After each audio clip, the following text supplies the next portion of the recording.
Excellent. Okay, so let's get started. I think, so I hope that this will be a helpful session for you. So just as an introduction, my name is Emily Petroff. I'm the Associate Director for Partnerships, Grants, and Awards here at Perimeter. My background is in physics. I have a PhD and did a couple postdocs, and then I switched to project management, and I was a project manager for several years. And now I work at Perimeter doing government relations and external affairs and all those things. So if you want to talk about any or all of those, you can always come to my office. But one of the things that I am quite passionate about and that I have actually given several workshops about in the past is time management. I haven't given one yet at Perimeter, so when Sunny suggested that maybe I give a workshop on time management, I was happy to do that. So the following slides are sort of a combination of tools and tips and tricks, and then also just sort of a bit of, I think, musings on time management. So I hope that this workshop, so it's going to be 1 hour, so I hope it will introduce you to some concepts of time management, provide you with some tools for prioritizing and managing tasks, give you some ideas of things that might work in your life and that might work in terms of managing your own time, give you some resources for planning how to spend your time, and I hope also be a good use of 1 hour. I'm trying to keep on time because this is about time management. I'd be lying if I didn't get you out of here in an hour. Things this workshop probably won't do. It probably won't solve all your problems. I just really can't promise anything there. I don't think it'll give you one silver bullet for all of your time management issues. I'm hoping it'll give you a few different possibilities. And it probably won't change your life. But I will say effective time management can change your life. I think I went to a time management workshop when I was a postdoc, and it dramatically changed how I approached my work. And I think it made me sort of a healthier person. So I'm hoping that maybe we'll get to a few of those things, but I want to set some expectations before we get started. Okay, so things that I want to cover. How to identify, prioritize, and complete tasks. I think this is sort of what we mostly think of in terms of time management, how I get more stuff done. How do I structure my day?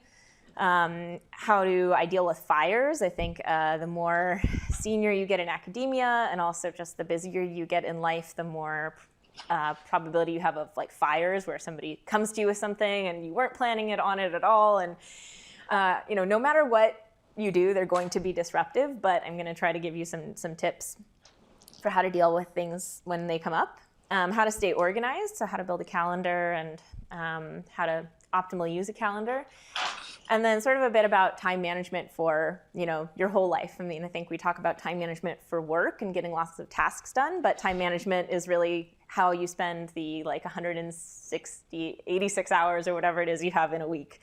All right, so like physicists, I find are like natural-born problem solvers, but we can be really bad at estimating how much time something takes that's not physics, right? So you can think like, okay, well, if I'm solving this really hard physics problem, it's probably going to take me a lot of time, but this other thing will just take 5 minutes, and it never just takes 5 minutes. So it's easy to believe that something can take you way less time than it actually does, and being able to estimate how much time something takes you is a very powerful tool. Because you can get really frustrated when a task takes much longer than you think it will, right? Like you can sit down and say like, well, I'm just gonna install this package, put it in my code, and move on with my day. And then by the time it's lunch, you've struggled with pip install for like 2 hours, nothing works. So all this time kind of slips away from you. And I hear lots of people say, well, I sometimes don't even really know where my time goes, or I don't really know what I did today, or whatever. So it's about taking account of these kinds of things, right? So that's why I like giving workshops about time management. So the first section of the talk, the workshop that I want to do is talking about tasks. Things like you think about these are things that are on your to-do list or that people put on your to-do list. And I'm just going to give a bunch of different ideas, methods, tips for how to tackle tasks. This is not necessarily like do this, then this, then this. This is just going to be a mishmash of presenting a bunch of different ways of organizing tasks, some of which may work for you, some of which may not. So in terms of tasks, I think so this is the first one I want to bring up, which is, this is for goals. I think it's always good to do goal setting, not just say just live in the moment of, oh my gosh, I have so many to-dos on my to-do list, but thinking really about what are your goals? And there's this method from Warren Buffett, who's a very famous investor, and is very judicious with how he spends his time and his money. And his advice is, okay, write down 25 goals. And then among those 25 goals, choose your top 5 and focus only on those until you feel like you've achieved or you've made progress on those 5 goals. And then you can move on to other ones or repeat the task, repeat the exercise. But really take everything that you have in your head, condense it down. What are the top priorities? So this can work really well for a lot of different ranges of things, I would say. I find this to be a powerful tool in terms of how you might structure a day. What are my goals for today? That's maybe a little bit too granular. If you have a lot of projects that you're working on for a thesis or something like that. If you want to think about, what do I want to get done in my life this year? Do I want to take a trip? Do I want to write a paper? Do I want to have measure some impact or something like that?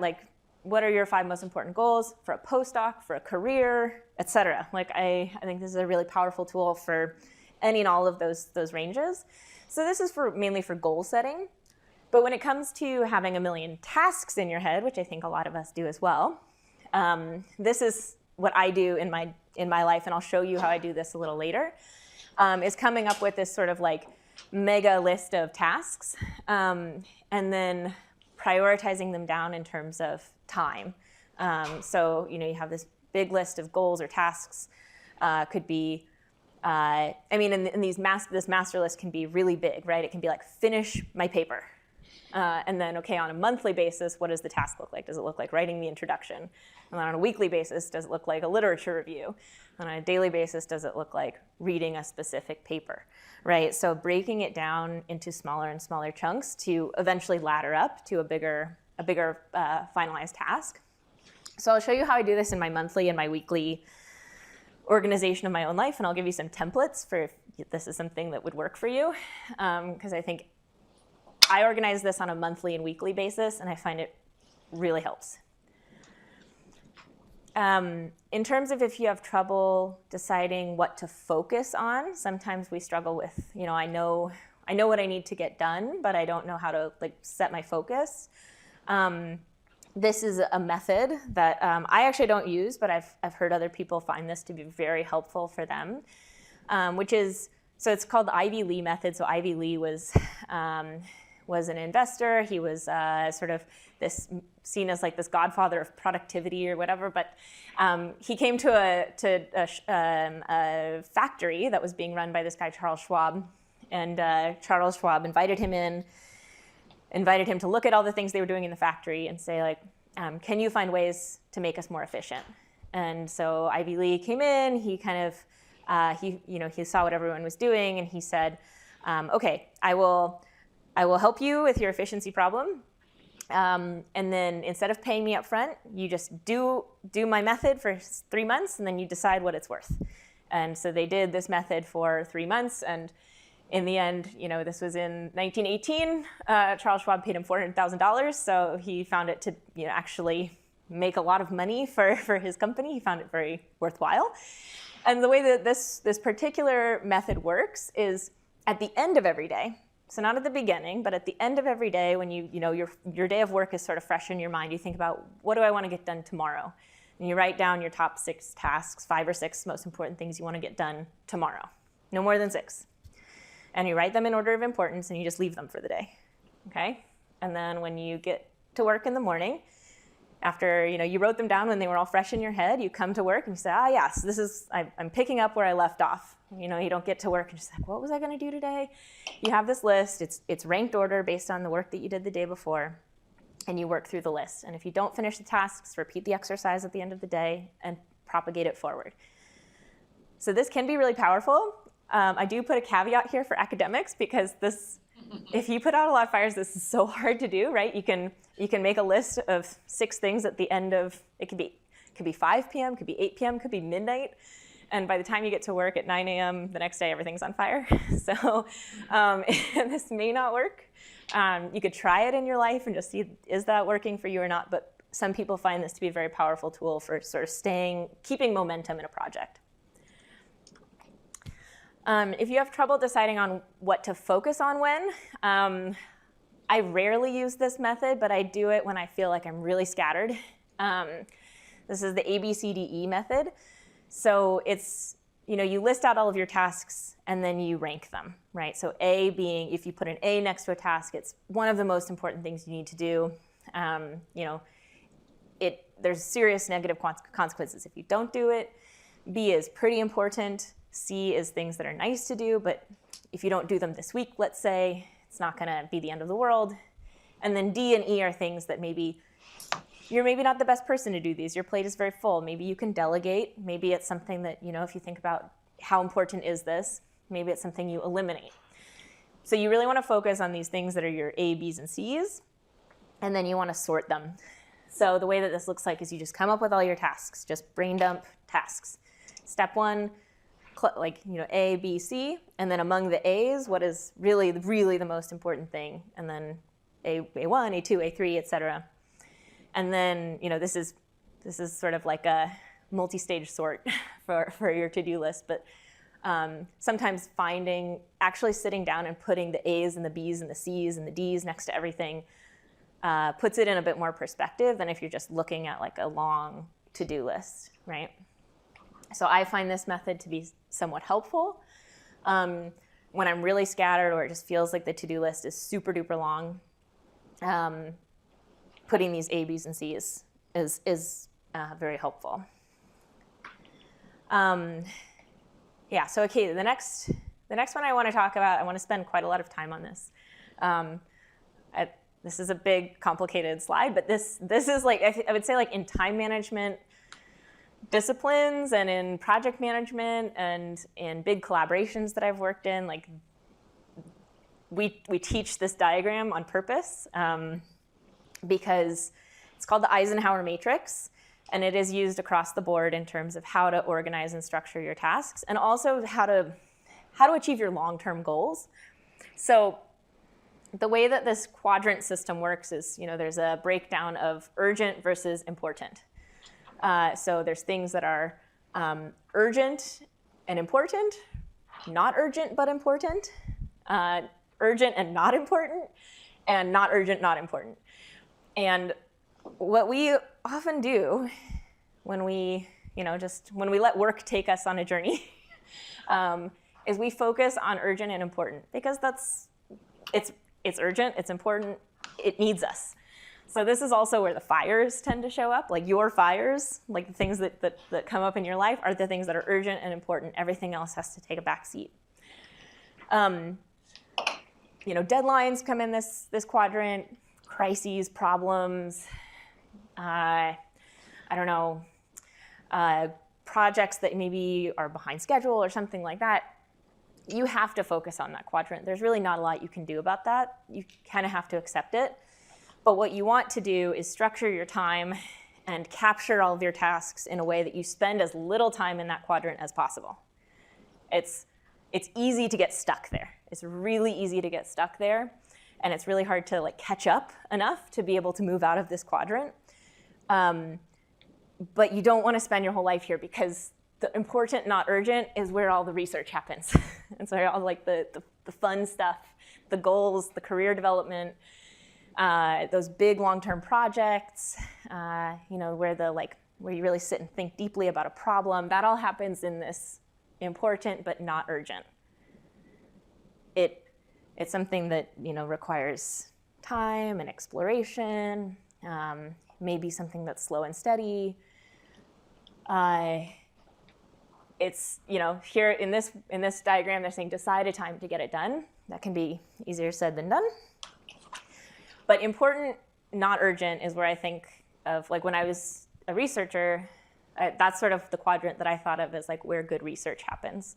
And I think like it's where creative work happens, and it's where like working towards long-term goals happens. So this is a quadrant you do want to spend a lot of time in, but like this one tends to take over. So I think it's important to, I come back to this diagram quite a lot and remind myself, like, am I spending, do I find myself getting pulled into that quadrant too much?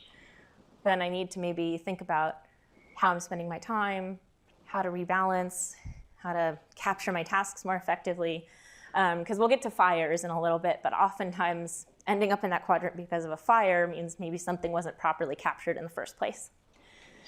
Okay, so we've spent a lot of time on urgent and important, like I said. There's not urgent and important where research happens. There's this other quadrant that is also very easy to get stuck in because urgent, but not important. So some other people's fires can show up in the urgent and important, but other people's fires often show up in urgent, not important. It's not important to you necessarily, right? It's important to them. It's very urgent. And here this says like maintenance routine tasks, but I would also classify this as things that maybe don't hold any priority for you in your projects, but someone is asking you to do, and it's very urgent for them.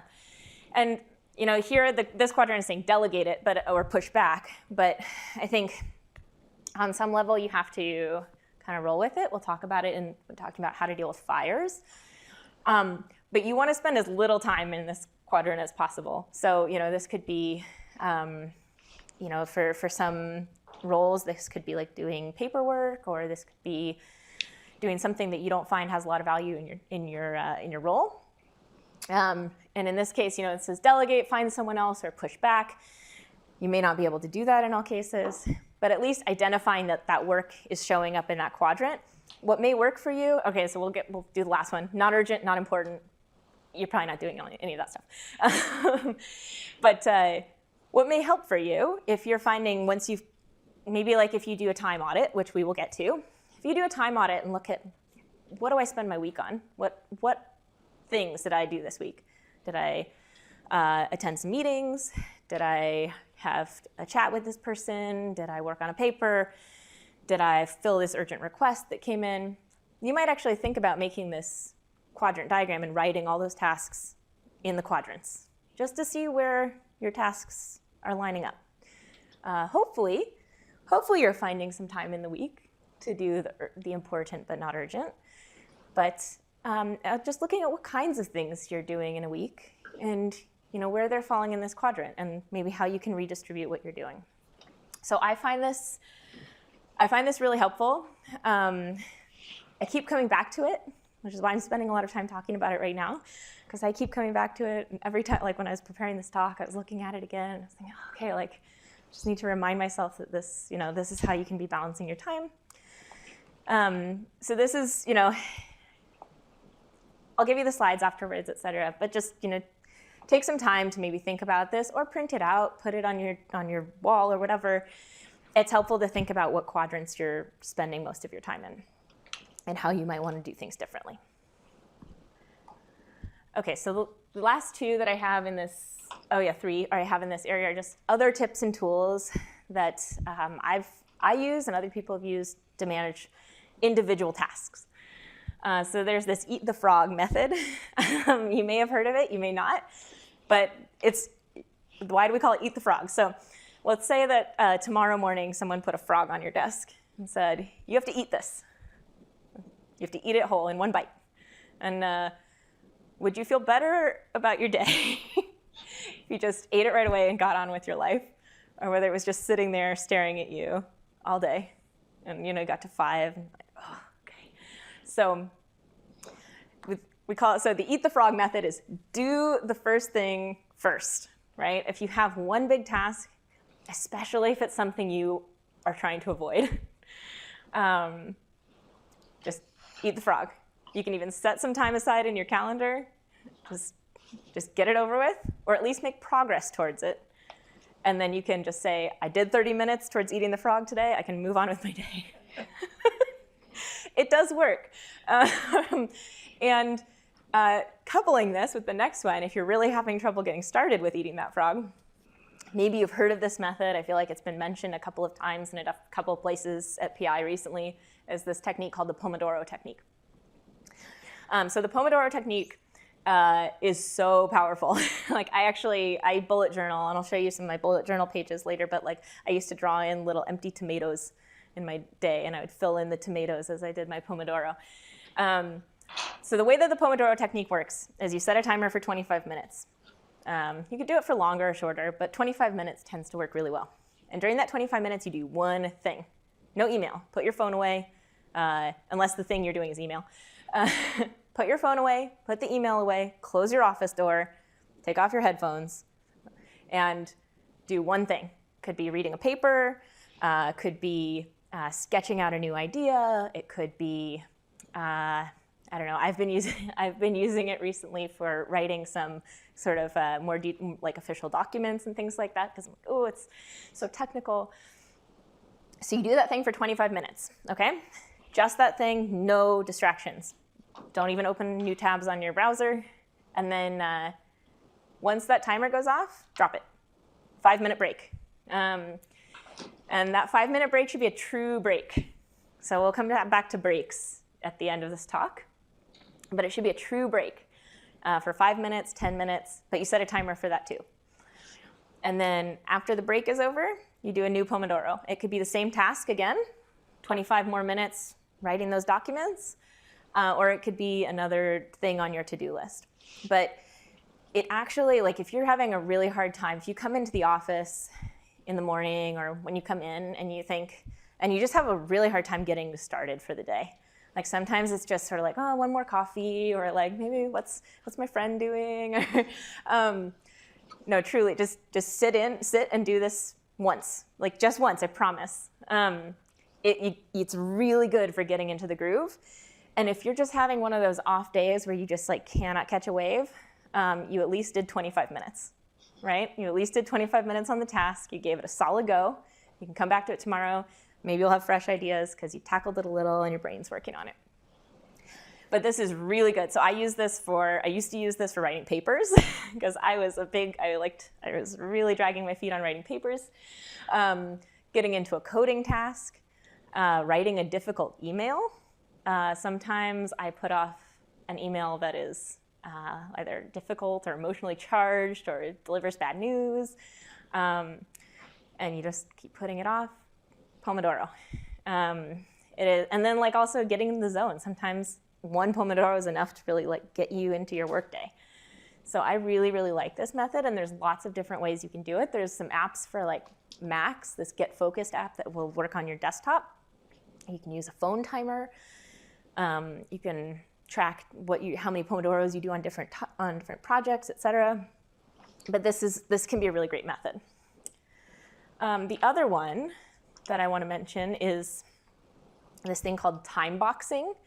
So time boxing has, mainly is keeping your calendar, right? But so time boxing, you can identify, the way that it works, you identify a block of time. It can be 30 minutes. 30 minutes is the minimum, I would say, but 30 minutes to an hour or 2 hours. And you set a clear focus. You can use Pomodoros within the time box if you want to get really, really granular with your time management. So you set a clear, singular focus, and you set a goal. So it's not just, I'm not going to work on writing my paper for an hour. It's, I'm going to work on writing my paper for an hour, and at the end of the hour, I want to have written 2 paragraphs, 3 paragraphs, introduction, whatever. You set the goal. It should be realistic for the time that you have. And then at the end of the time box, you declare your work on that done, even if you didn't reach the goal. You should have set a goal, hopefully you reached it. If you didn't, you still did it, right? Like you still have, it's sort of the same philosophy as the Pomodoro. And you can say, I'm done with that for the day, or I'm done with that for this time box. So like this is an example that I found online. Actually time boxing out when you wake up, when you use social media, when you respond to emails. Time boxing can actually work really well, especially if you have a very busy inbox. You set time boxes for when you're going to do emails versus when you're going to do focus work. And not only is it kind of in your calendar for you, but also you can, at least for the administrative staff at PI, you can actually block this off in your calendar as busy, right? So you can say like, no, I'm sorry, I'm like from 1 to 3, I'm actually busy doing this focus work that I need to get done. So this can be done alone or in groups. I love time boxing in groups. One of my pro tips, I guess, for writer's block is time boxing. I used to, as I keep saying, I used to really struggle with writer's block. So I use time boxing a lot for this. And the way that I typically did this was I found a friend who was also writing a paper. And we would either during the pandemic on Zoom or pre-pandemic just book a room. And we would say, okay, we're going to sit down together for 2 hours today and we're going to write. And we would start our time box. And at the beginning, we would talk about, today what I'm working on is my methods section. And they would say, today what I'm working on is my conclusion. It's like, okay, well, at the end of this, I want to have this done. They say at the end of this, I want to have this done. We set goals together, even though they're not the same goals.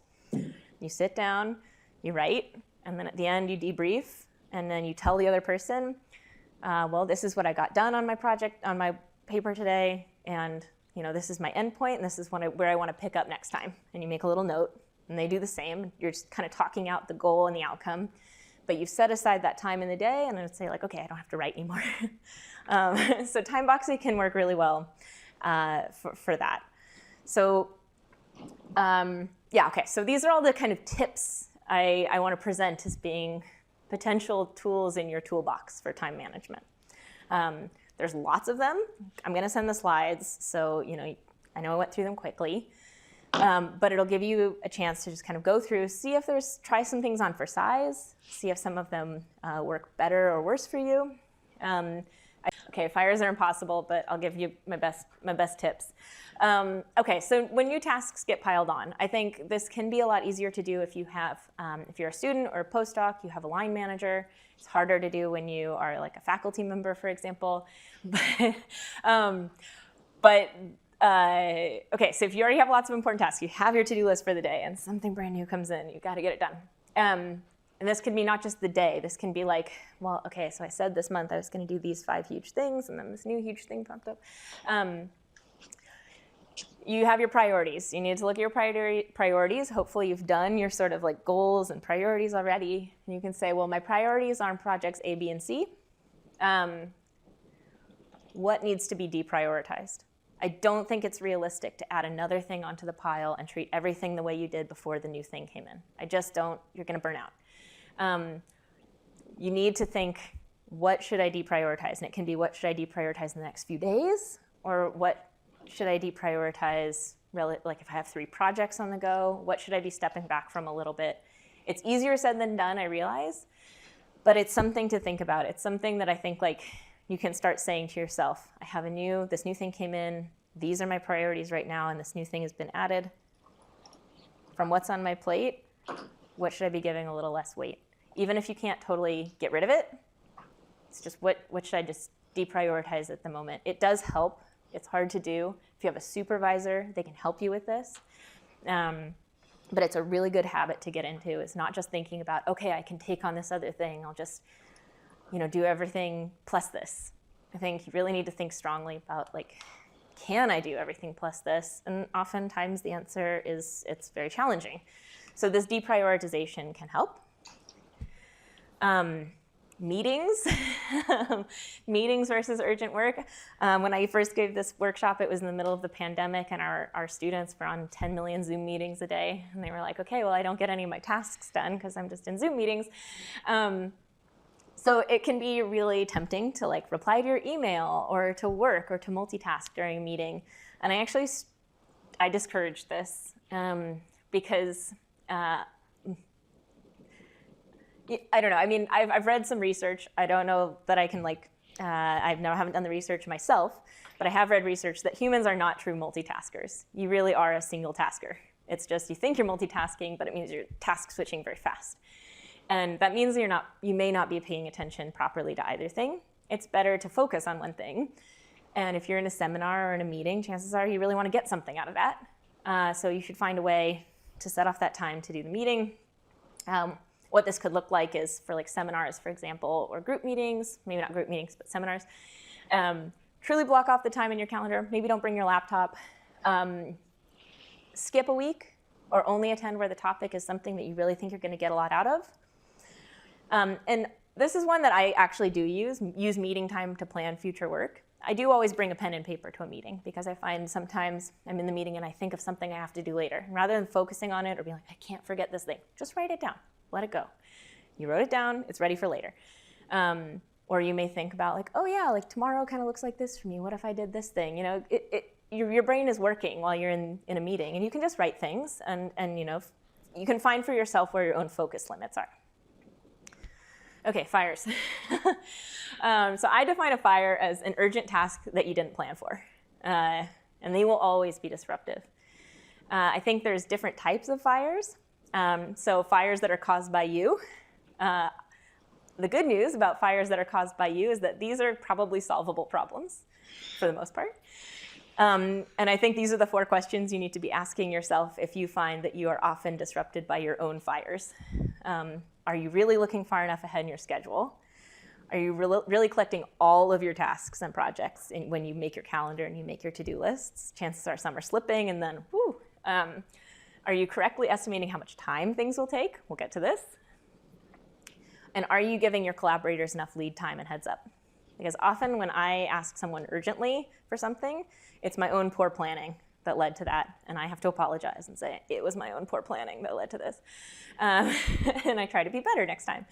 So, you know, if you take stock with these 4 questions, maybe you can bring fewer fires into your own life. Fires caused by someone else are much harder to solve. You can build this in. I think I hear this often, almost daily. It's just really busy right now. Next week, next month, next quarter, next year will be quieter. And if you've been saying this to yourself for years, like I have, it's probably not true. So, so I think communication can help a lot with these kinds of things. Be really clear with your collaborators and your colleagues about the lead time you need to complete their requests when you can.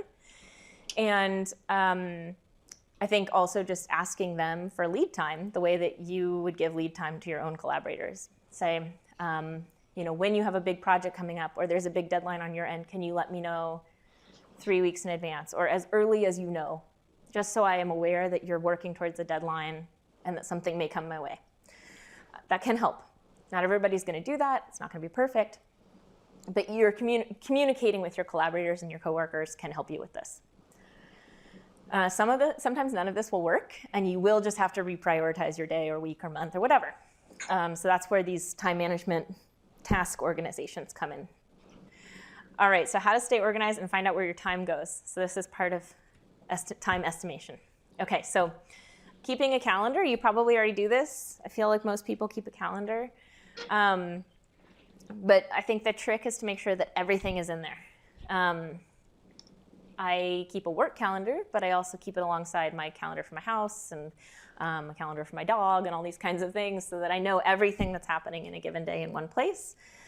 You can make different colors. I love making different colors things. So different projects, bills, shared calendar with housemates, hobbies.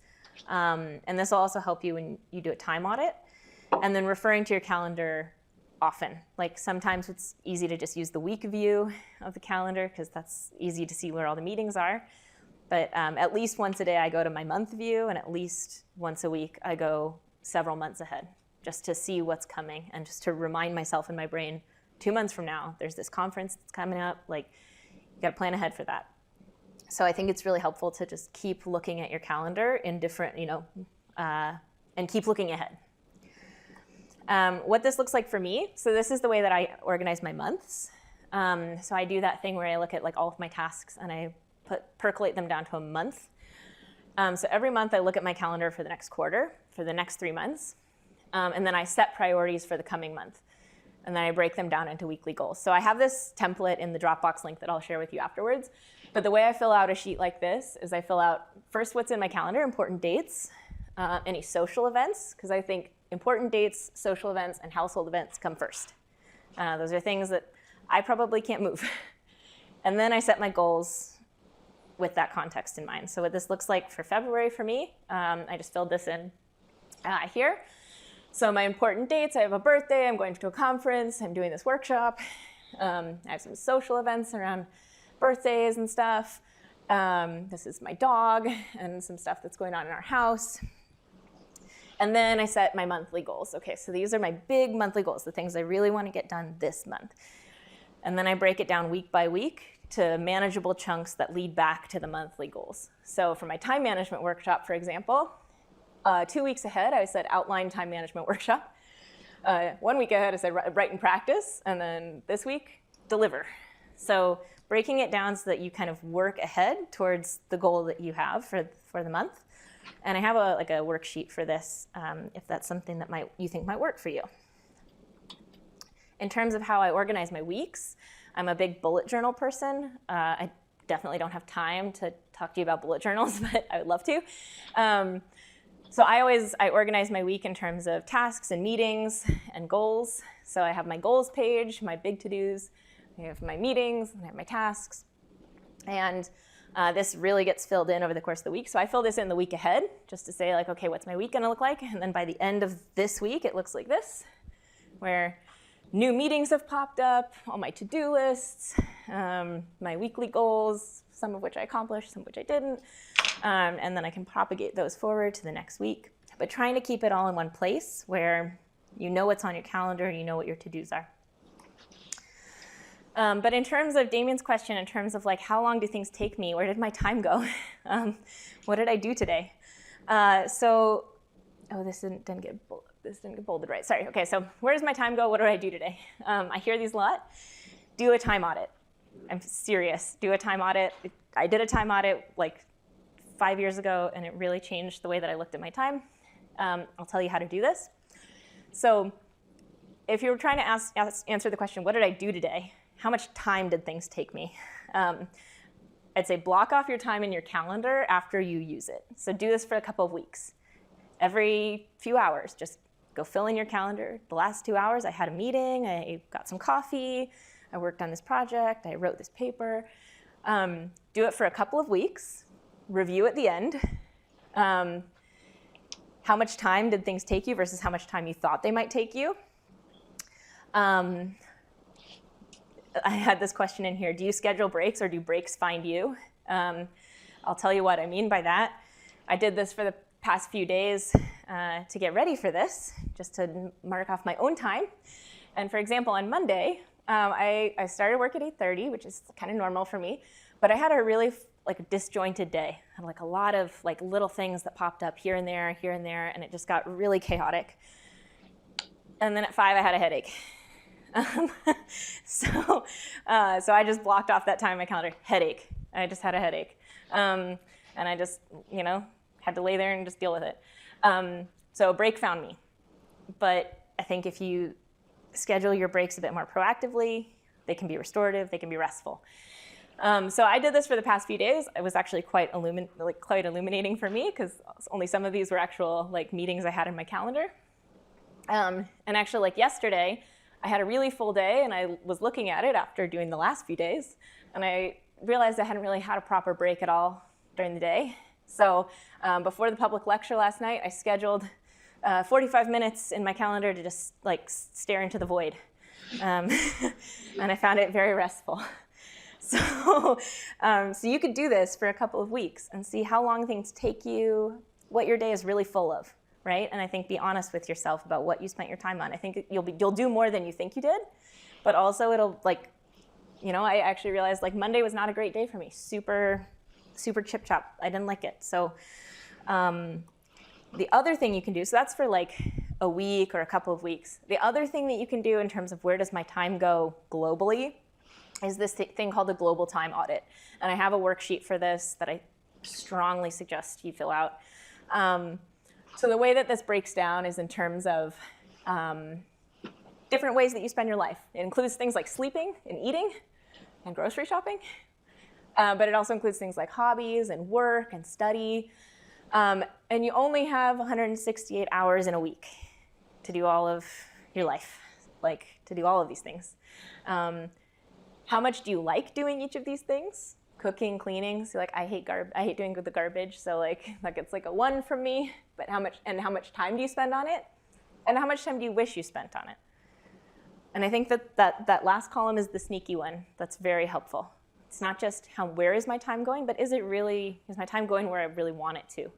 And the time audit can be really, really helpful for this. So I put a template for this in the Dropbox. There's a couple of different worksheets. One is for like if you're an individual with no kids, if you're an individual with children, if you're in a couple with no children, or if you're in a couple with kids. I actually would strongly suggest you just do the individual one, kids or no kids, because I think the couples one can be like a bit more who's doing what. But I think if you want to look at where your own time goes, this is so helpful. Just trust me, it's so helpful. So different time management techniques are going to suit different people, and they're going to suit you at different times in your career, with your workload, with your life. I oscillate between all of these time management techniques. And if you're struggling, even if you're using good time management techniques, but you still find you're struggling, it's a good time to do another time audit, or just look at like, could I try a different technique? Might it work better for me? So on the green sticky note, think about how you currently manage your time and what we talked about today. 1 to 2 things that you feel like you're currently doing well when it comes to time management. And then with whichever one is left purple, I think, 1 to 2 ideas from today that you might want to try.